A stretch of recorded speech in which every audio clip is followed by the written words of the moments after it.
Hello बच्चा लोग, स्वागत है तुम सभी का। आज हम लोग समझेंगे रेगुलेटिंग एक्ट 1773 को। तो रेगुलेटिंग एक्ट 1773, इसे सुनते ही शायद सबके मन में एक बेसिक सा सवाल जरूर आता होगा कि क्या है ये रेगुलेटिंग एक्ट 1773।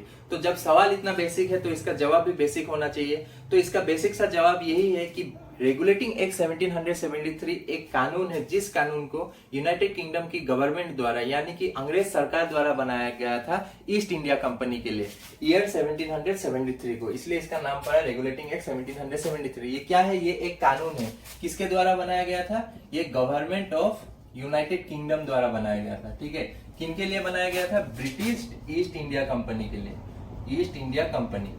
ठीक है, इस कानून को गवर्नमेंट ऑफ यूके ने बनाया था। किनके लिए? ब्रिटिश ईस्ट इंडिया कंपनी के लिए। वही है रेगुलेटिंग एक्ट 1773। ईयर 1773 को इसे बनाया गया था।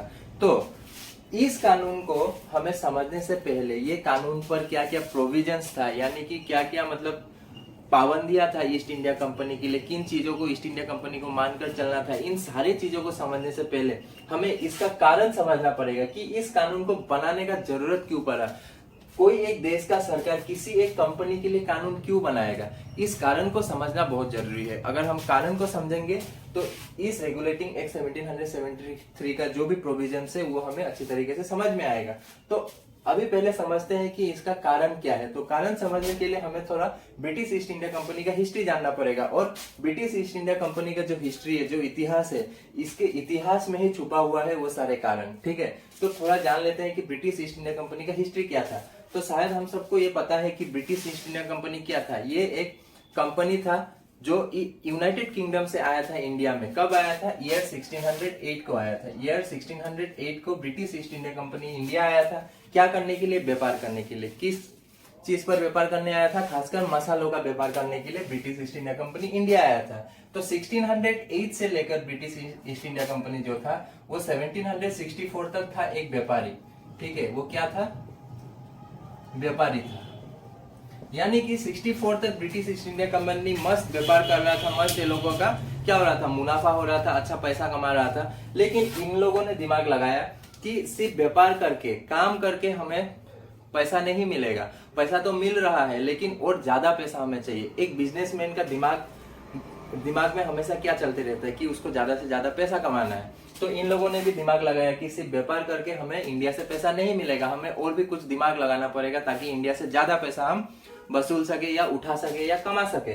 तो इन लोगों ने दिमाग लगाया कि व्यापार करके पैसा नहीं कमा सकते, हमें थोड़ा पॉलिटिक्स भी करना पड़ेगा अभी। ठीक है, और पॉलिटिक्स एक ऐसा चीज है जहां पर पैसा कमाना बहुत आसान होता है। बिना काम के ही पॉलिटिशियन लोग को बहुत अच्छा पैसा मिल भी जाता है। तो इन लोगों ने भी वही दिमाग लगाया कि थोड़ा पॉलिटिक्स करते हैं और इंडिया से क्या करते हैं? पैसा ज्यादा कमाते हैं। तो इन लोगों ने क्या किया कि ईयर 1764 को, ठीक है, ईयर 1764 को एक लड़ाई लड़ा इन लोगों ने। लड़ाई किनके बीच था? लड़ाई था नवाब ऑफ बंगाल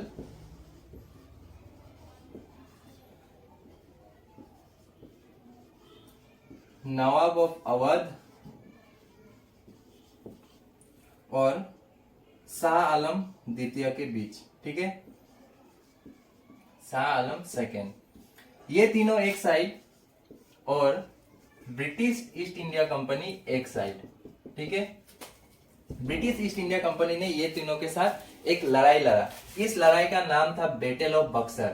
ठीक है, इस लड़ाई का नाम क्या था? Battle of Buxar.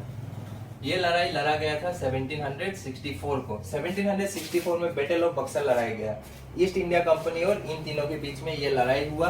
इस लड़ाई में ब्रिटिश ईस्ट इंडिया कंपनी का जीत हुआ। ये तीनों हार गए थे उस लड़ाई में, और हारने के बाद ब्रिटिश ईस्ट इंडिया कंपनी ने क्या किया? ट्रीटी ऑफ इलाहाबाद साइन किया। ठीक है, क्या साइन किया? ट्रीटी ऑफ इलाहाबाद साइन किया। और ट्रीटी ऑफ इलाहाबाद साइन करने के साथ साथ ब्रिटिश ईस्ट इंडिया कंपनी ने इन लोगों से दीवानी राइट्स अपने कब्जे में ले लिया। ठीक है, ये लड़ाई होने से पहले क्या था कि इन लोगों के पास था दीवानी राइट्स। क्या था? इन लोगों के पास था दीवानी राइट्स, यानी कि दीवानी था इन लोगों के पास। दीवानी यानी कि वो हक जिसके द्वारा इन लोगों को मतलब आम जनता से पैसा यानी कि टैक्स लेने का क्या था, राइट था, इन लोगों के पास वो हक था कि ये लोग आम जनता से टैक्स ले सके और उसके बदले में आम जनता का क्या कर सके, आम जनता का देखभाल कर सके, उन लोगों के लिए पॉलिसीज बना सके, उन लोगों को सही तरीके से आम जिंदगी चलने के लिए कोई कोई रूल बना सके, रेगुलेशंस बना सके। तो टैक्स वसूलने का जो हक था उसे हम कहते हैं दीवानी, और जो उन लोगों का देखभाल करने का एडमिनिस्ट्रेशन, ठीक है, निजामियत कहते थे उसे, कि आम लोगों का जो देखभाल करने का जिम्मेवारी था उसे हम कहते थे निजामियत, और टैक्स वसूलने का हक को हम कहते थे दीवानी। तो ब्रिटिश ईस्ट इंडिया कंपनी ने क्या किया कि उन लोगों ने जो दीवानी राइट्स था इन लोगों के पास, ये Diwani rights British East India company अपने कब्जे में ले लिया। ठीक है, कैसे लिया, ट्रीटी ऑफ इलाहाबाद साइन करके, ईयर 1765 को ट्रीटी ऑफ इलाहाबाद साइन किया और ब्रिटिश ईस्ट इंडिया कंपनी के पास चला गया दीवानी राइट्स। अभी से ब्रिटिश ईस्ट इंडिया कंपनी क्या करेगा कि आम जनता से tax British East India company वसूलेगा, और जो निजामियत था, निजामियत इन लोगों के ऊपर दे दिया कि आम जनता का जो भी देखभाल करना है ये अभी तुम लोग का जिम्मेवारी, टैक्स हम वसूलेंगे और तुम लोग उनका क्या करना है, देखभाल रखना। तो ब्रिटिश ईस्ट इंडिया कंपनी का देखो, पॉलिटिक्स करके बहुत आसानी से इनको पैसा मिल गया, अभी से ये लोग टैक्स उठाएगा और पैसा अपने जेब में भरेगा, और आम जनता का जो भी देखभाल करना है, आम जनता पे कोई इन्वेस्टमेंट करना है वो कुछ नहीं करेगा।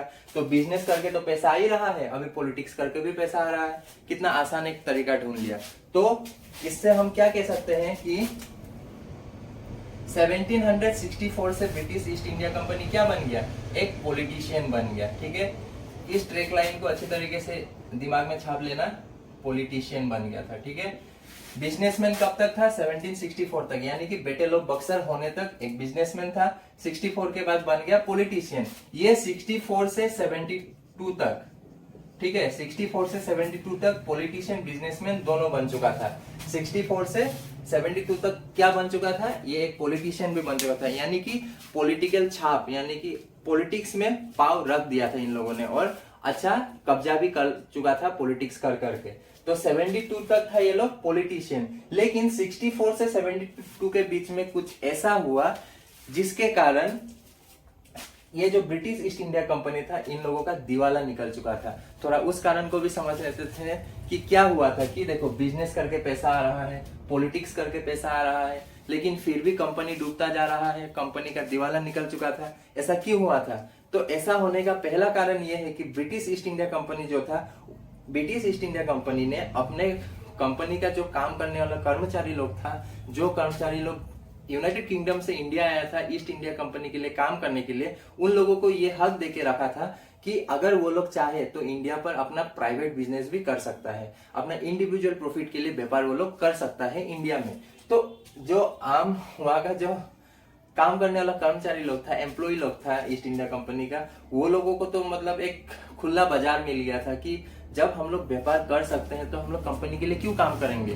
तो कंपनी का काम करने वाला जितना लोग था वो लोग ज्यादातर अपना मतलब सेल्फ प्रॉफिट के लिए काम करने लगे थे, मतलब अपना प्राइवेट बिजनेस ज्यादा करने लग गया था, कंपनी के लिए काम कम करने लगा था, जिसके कारण ब्रिटिश ईस्ट इंडिया कंपनी का दिवाला निकलने लगा था। ठीक है, ब्रिटिश ईस्ट इंडिया कंपनी धीरे धीरे डूबने लगा था और वहां का काम करने वाला लोग जो था वो लोग अमीर हो रहा था। जब ईस्ट इंडिया कंपनी का एम्प्लॉय लोग इंडिया से अपना देश जाता था, वहां पर मतलब ये लोग एकदम नवाब जैसा, राजा जैसा जीता था, एकदम जैसे कि बहुत अमीर है ये लोग, बहुत सारा पैसा है इन लोगों के पास। वैसे ही कुछ हुआ था रॉबर्ट क्लाइव के साथ भी। रॉबर्ट क्लाइव जब इंडिया से गया था यूनाइटेड किंगडम, वहां पर एकदम राजा का जिंदगी जीता था, इतना पैसा कमा लिया था रॉबर्ट क्लाइव ने इंडिया पर। ठीक है, तो ऐसा ही हुआ था ईस्ट इंडिया कंपनी का सारे एम्प्लॉय लोग का साथ, वो लोग अमीर होते जा रहा था और ईस्ट इंडिया कंपनी डूबते जा रहा था, जिसके कारण ईस्ट इंडिया कंपनी का इतना बुरा दिन आ गया था कि ये लोग का कंपनी को बचाने के लिए, ईस्ट इंडिया कंपनी ने अपना कंपनी को बचाने के लिए यूनाइटेड किंगडम से, यानी कि बैंक ऑफ इंग्लैंड से उधार मांगना शुरू कर दिया था। ठीक है,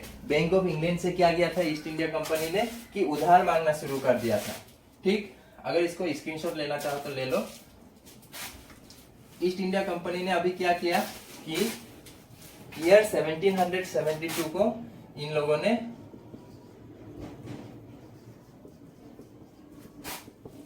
अप्लाइड फॉर लोन।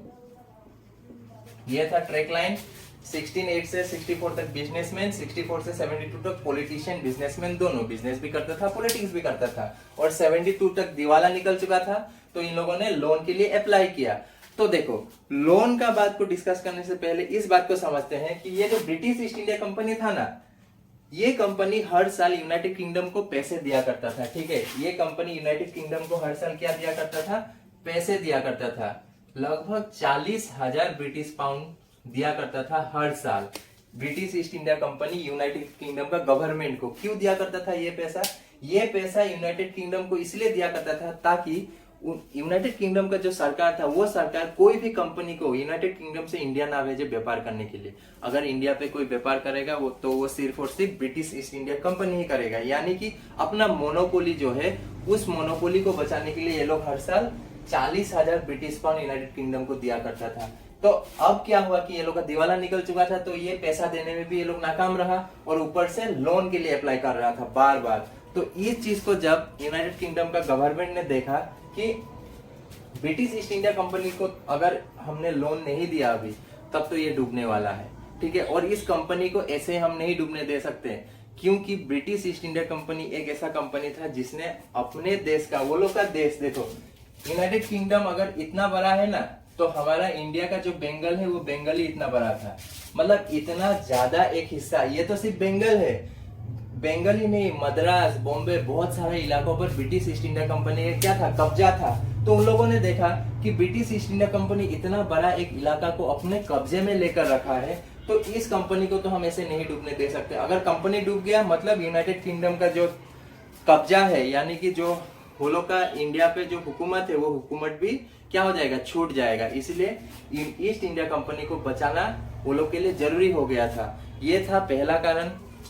दूसरा कारण ये था कि ब्रिटिश ईस्ट इंडिया कंपनी एक मतलब इंडिविजुअल कंपनी नहीं था, बहुत सारे लोगों का पैसा ब्रिटिश ईस्ट इंडिया कंपनी पर लगा हुआ था, जिनमें से यूनाइटेड किंगडम का जो पार्लियामेंट था उस पार्लियामेंट का मेंबर लोग का भी पैसा था, ठीक है। बहुत पॉलिटिकल बैकग्राउंड रहने वाला आदमी लोग का भी पैसा था, यूनाइटेड किंगडम का बड़ा बड़ा बिजनेसमैन लोग का भी पैसा इस पर लगा हुआ था। तो सबने ये अर्जी दी कि ईस्ट इंडिया कंपनी को डूबने ना दो, इनको अगर लोन चाहिए तो दे दो। तो गवर्नमेंट ऑफ यूनाइटेड किंगडम ने क्या किया कि इन लोगों ने सोचा कि इनको अगर पैसा दे देंगे ये लोग फिर से वही नौटंकी करेगा, फिर से ये पैसा डुबा देगा। तो इन लोगों को पैसा ऐसे हम नहीं दे सकते हैं, कुछ शर्त तो रखना ही पड़ेगा इस बार पैसा देने से।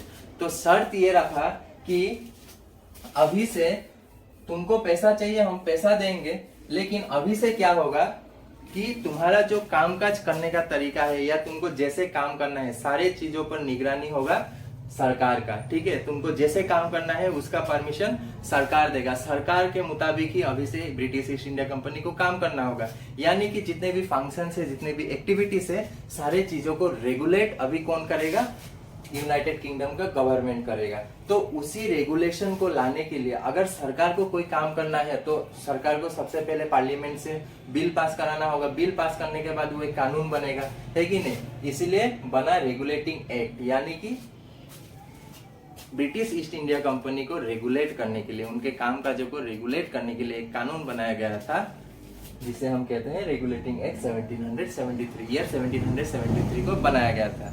तो शायद कारण बहुत अच्छी तरीके से समझ में आ गया होगा। तो यही था कारण जिसके कारण से इनके लिए ये कानून बनाया गया। अब समझते हैं कि इस कानून पर क्या क्या पाबंदी था, यानी कि क्या क्या शर्त रखा गया था ब्रिटिश ईस्ट इंडिया कंपनी के लिए जिनको इन्हें मानना था, ठीक है। तो आओ पहले अभी उन सारे प्रोविजंस को समझते हैं। शायद कारण समझ में आ गया होगा, तो इसको मैं मिटा देता हूं और समझते हैं अभी प्रोविजंस को, ठीक है।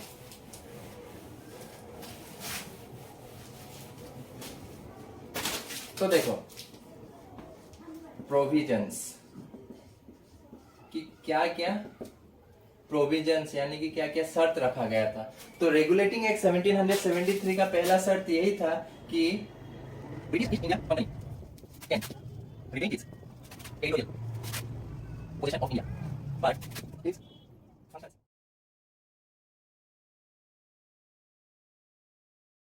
तो पहला शर्त ही ये था कि ब्रिटिश ईस्ट इंडिया कंपनी ने जितना भी जगह लूट कर रखा है इंडिया में सब कुछ इन्हीं का होगा, जितना भी प्रॉफिट होगा सब कुछ कंपनी का होगा। लेकिन कंपनी को अभी से जैसा काम करना है सारे काम काजों को रेगुलेट कौन करेगा, अभी से सरकार इनको रेगुलेट करेगा, ठीक है। ये था पहला शर्त। ये शर्त उन लोगों ने बहुत आसान तरीके से मान गया, सारे शर्तों को माना उन लोगों ने, क्योंकि मानना ही पड़ेगा, सरकार का आदेश है, नहीं तो पैसा नहीं मिलेगा, कंपनी डूब जाएगा, ठीक है। तो ये था पहला शर्त। दूसरा शर्त क्या था, दूसरा शर्त को समझने से पहले एक डायग्राम को पहले समझते हैं, ठीक है।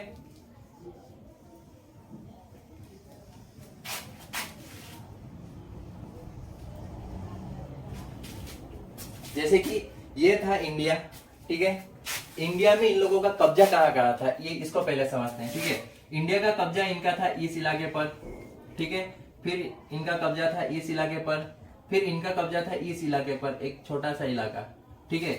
इस इलाके को हम कहते हैं बंगाल, हम नहीं, अंग्रेज लोग ही कहता था।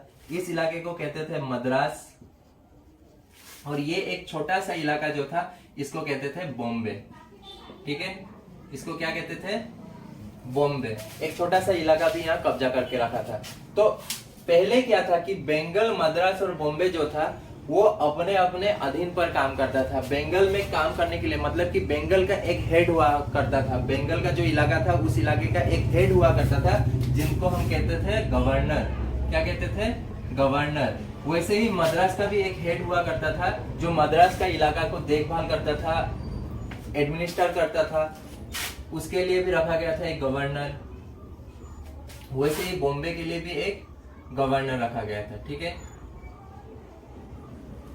अब हाल कुछ ऐसा था कि अगर बंगाल में कोई डिसीजन लेना है तो उसका डिसीजन लेता था गवर्नर ऑफ बंगाल। अगर मद्रास में कोई काम के लिए डिसीजन लेना है, किसी से लड़ाई करना है, उसका डिसीजन कौन लेता था, गवर्नर। बॉम्बे के लिए भी ऐसा ही था, बॉम्बे का गवर्नर बॉम्बे के लिए डिसीजन लेता था और बॉम्बे में काम करता था। लेकिन जैसे ही रेगुलेटिंग एक्ट 1773 पास हुआ तो यहाँ में कहा गया कि बॉम्बे और मद्रास जो है वो अभी से अपनी हिसाब से डिसीजन नहीं लेगा। बंगाल, बॉम्बे और मद्रास जो है वो अभी से बंगाल का बात सुनकर कामकाज करेगा, ठीक है। यानी कि बंगाल को सुपेरियर बना दिया गया और बॉम्बे और मद्रास को अभी से बंगाल का नीचे रहकर काम करना होगा। और पहले क्या था कि बंगाल, मद्रास और बॉम्बे में जो भी कामकाज होता था ये सारे लोग अलग अलग से लंदन जाता था, लंदन जाके उसका रिपोर्ट दिया करता था। बंगाल का गवर्नर अलग से अपना बंगाल का हिसाब किताब ले जाकर लंदन में दिया करता था। लंदन में किसको देता था, लंदन में ये लोग अपना कामकाज का हिसाब दिया करता था कोर्ट ऑफ डायरेक्टर्स को, ठीक है।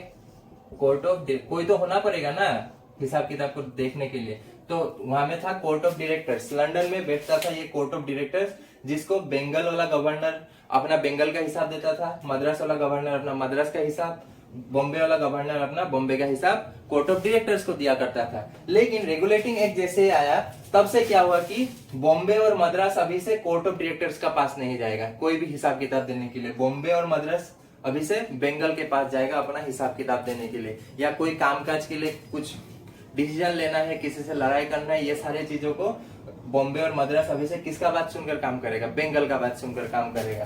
तो ये जो कोर्ट ऑफ डायरेक्टर्स था ये 24 मेंबरों का एक कमिटी हुआ करता था, ठीक है। मतलब 24 आदमी एक कमिटी बनाकर बैठता था और कंपनी के लिए डिसीजन लेता था, कंपनी को क्या करना है नहीं करना है, सारी चीजों को यही लोग संभालता था। तो ये जो कोर्ट ऑफ डायरेक्टर्स था इन लोगों का चुनाव होता था। किनके बीच चुनाव होता था कि कंपनी का जितना भी हिस्सेदारी है, मतलब हिस्सेदार जो जो है कंपनी का, यानी कि जो जो प्रोपाइटर्स है, जो जो मालिक है कंपनी का, सबके बीच में आपस में एक इलेक्शन होता था, जिस इलेक्शन पे 24 लोगों को चुना जाता था और उन्हीं को काम को देखभाल करने का जिम्मेवारी दिया जाता था, ठीक है।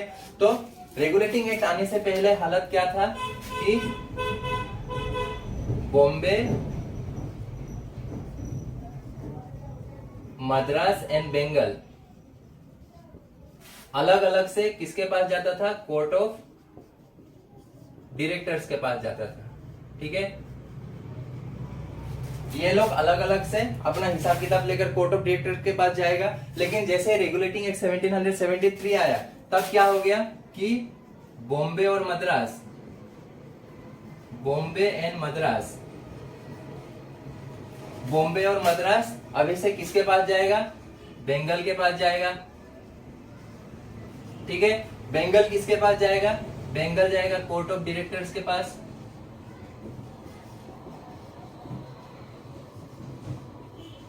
और कोर्ट ऑफ डायरेक्टर्स किसके पास जाएगा, पहले जो था कि कोर्ट ऑफ डायरेक्टर्स डिसाइड करता था कि क्या करना है नहीं करना है, अभी से कोर्ट ऑफ डायरेक्टर्स भी डिसाइड नहीं करेगा कि क्या करना है नहीं करना है। कोर्ट ऑफ डायरेक्टर्स को अभी से जाना पड़ेगा गवर्नमेंट के पास, ठीक है। यानी कि इनको भी हिसाब किताब देना था, किसको, इनको हिसाब किताब देना था गवर्नमेंट को,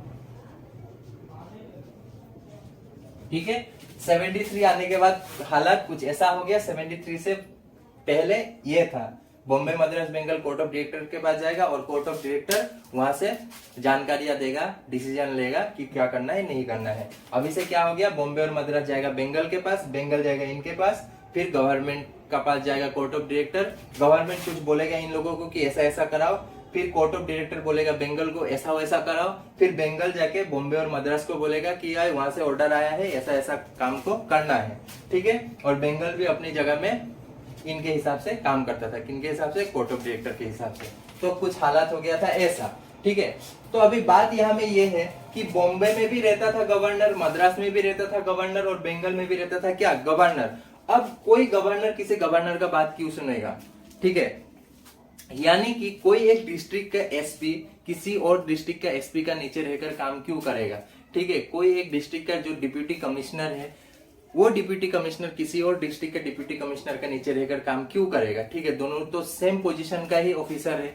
तो इसलिए क्या किया गया कि अब तो कोई गवर्नर किसी गवर्नर का नीचे रहकर काम नहीं करेगा, इसीलिए बंगाल का जो गवर्नर था इसका पोस्ट को ही हाई कर दिया गया। यानी कि बंगाल का गवर्नर का पोस्ट को बना दिया गया गवर्नर जनरल, यानी कि गवर्नर अभी से काम करेगा गवर्नर जनरल का नीचे, गवर्नर का नीचे काम नहीं करेगा, ठीक है। तो ये था दूसरा प्रोविजन की post of governor of Bengal was promoted to governor general, ठीक है। गवर्नर ऑफ बंगाल को बना दिया गया गवर्नर जनरल, ठीक है। यानी कि Bengal was made superior, Bengal को सुपेरियर बना दिया गया।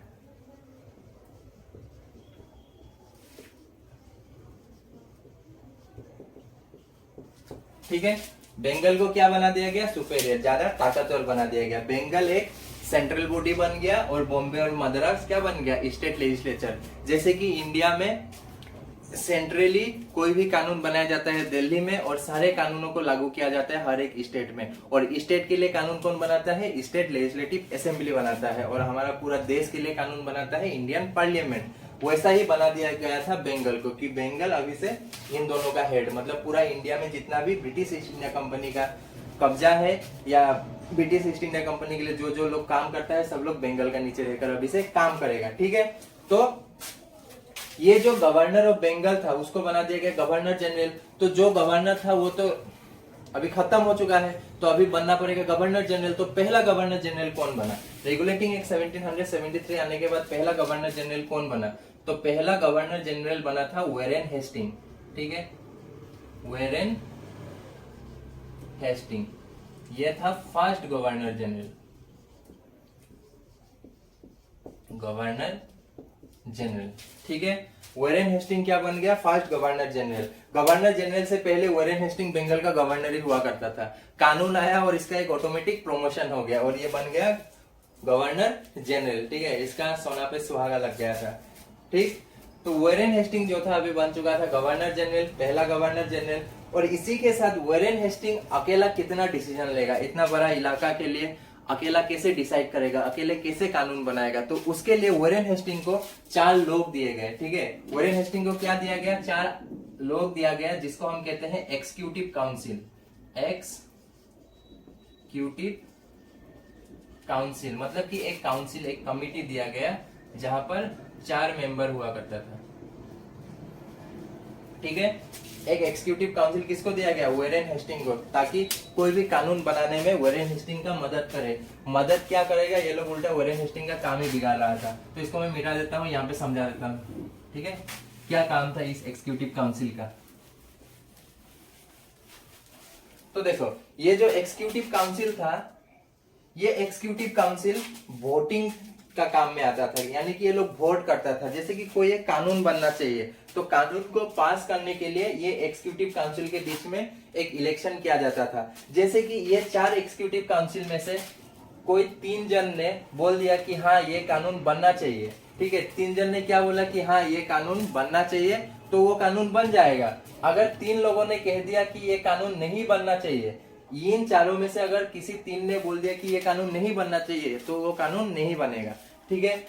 तो वैसे ही अगर इन चारों में से किसी 2 ने कहा कि कानून बनना चाहिए और किसी 2 ने कहा कि कानून नहीं बनना चाहिए, तो इस हालात में क्या होगा, इस हालात में गवर्नर जनरल उस पर वोट कर सकता है, और गवर्नर जनरल जिसके पक्ष में वोट करेगा उसी के पक्ष में वो जाएगा। जैसे कि गवर्नर जनरल बोल दिया कि हाँ कानून बनना चाहिए तो कानून बन जाएगा, अगर गवर्नर जनरल बोल दिया कि कानून नहीं बनना चाहिए तो कानून नहीं बनेगा। तो इससे क्या पता चला कि गवर्नर जनरल कब वोट कर सकता है, जब सिचुएशन टाई होता होगा, ठीक है, जब सिचुएशन ड्रॉ होता होगा तब गवर्नर जनरल वोट कर सकता है। अगर सिचुएशन कुछ 3-1 होगा, 3:1 या 1:3 होगा तब गवर्नर जनरल वोट नहीं कर सकता है, ठीक है। तो ये काम था एग्जीक्यूटिव काउंसिल का कि ये लोग वोट करते थे किसी कानून को पास करने के लिए या नहीं करने के लिए, ठीक है। तो ये था दूसरा प्रोविजन। और तीसरा प्रोविजन क्या था, ठीक है, तीसरा प्रोविजन क्या था, तीसरा प्रोविजन ये था कि केलकाता जो था उस केलकाता में एक सुप्रीम कोर्ट बनाया गया, ठीक है, इस्टेब्लिशमेंट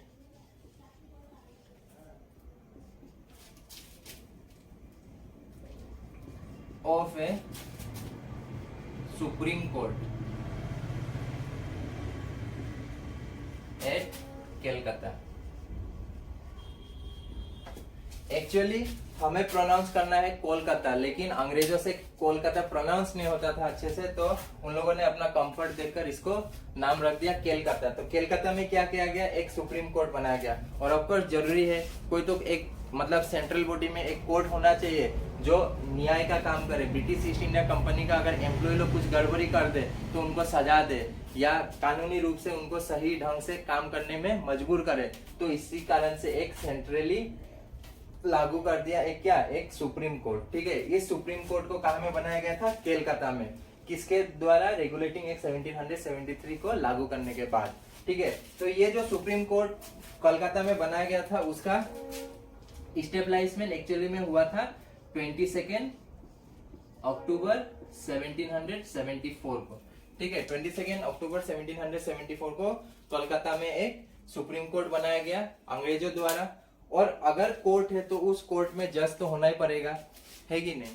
तो इस सुप्रीम कोर्ट का जब सुप्रीम कोर्ट का इस्टेब्लिशमेंट हुआ तो पहला जज, ठीक है, पहला चीफ जज एलिजा इम्पे को बनाया गया था। किसको, इसका नाम था सर एलिजा इम्पे,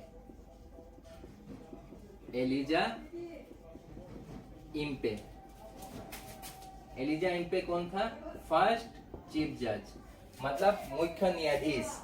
कौन था, सर एलिजा इम्पे था मुख्य न्यायाधीश। और एक अकेला चीफ जज होके तो काम नहीं चलेगा, कुछ असिस्टेंट जजों का भी तो दरकार पड़ेगा। तो इसी कारण से 3 असिस्टेंट जज भी बनाया गया, ठीक है। 3 असिस्टेंट जज को मैं यहाँ पे लिख देता हूँ। पहला असिस्टेंट जज जो था वो था Stephen chaser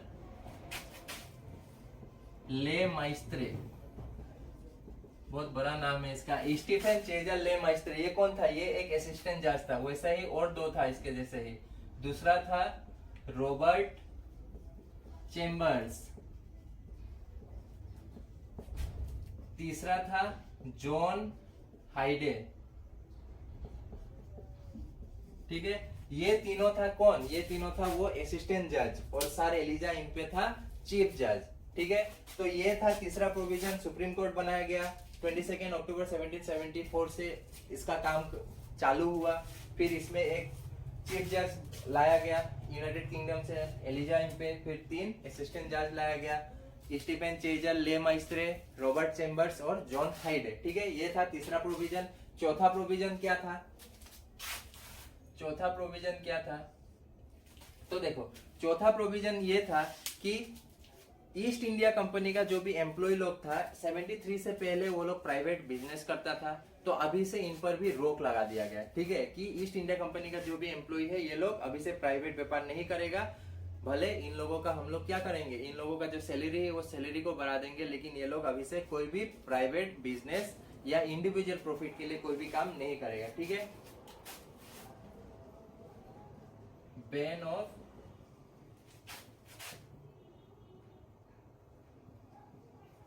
private business by the employees of BEIC also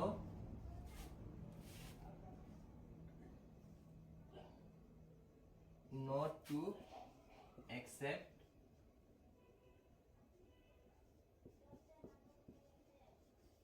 any kind of gift, कि प्राइवेट बिजनेस भी नहीं करोगे तुम लोग और इंडियन लोगों से कोई गिफ्ट भी नहीं लोगे। गिफ्ट यानी कि घूस, यानी कि करप्शन। करप्शन का वजह से तो डूब गया था, तो ईस्ट इंडिया कंपनी का जो भी एम्प्लॉय लोग था उन लोगों का गिफ्ट लेना भी बंद कर दिया और इन लोगों का जो प्राइवेट बिजनेस था उसको उस पर भी रोक लगा दिया गया कि अभी से तुम लोग प्राइवेट बिजनेस नहीं करोगे। तो ये था चौथा प्रोविजन। पांचवा प्रोविजन क्या था? पांचवा प्रोविजन ये था कि जो कोर्ट ऑफ डायरेक्टर्स था, अभी थोड़ी देर पहले मैंने कहा था कि जो कोर्ट ऑफ डायरेक्टर्स था वो 24 मेंबरों का होता था और जो 24 मेंबर था उन लोगों का जो कार्यकाल था वो 1 साल का हुआ करता था। ठीक है, कि हर 1 साल में इलेक्शन होता था, फिर से अलग से 24 मेंबर को चुना जाता था। लेकिन अभी से इस चीज को भी चेंज कर दिया गया कि tenure of members of court of directors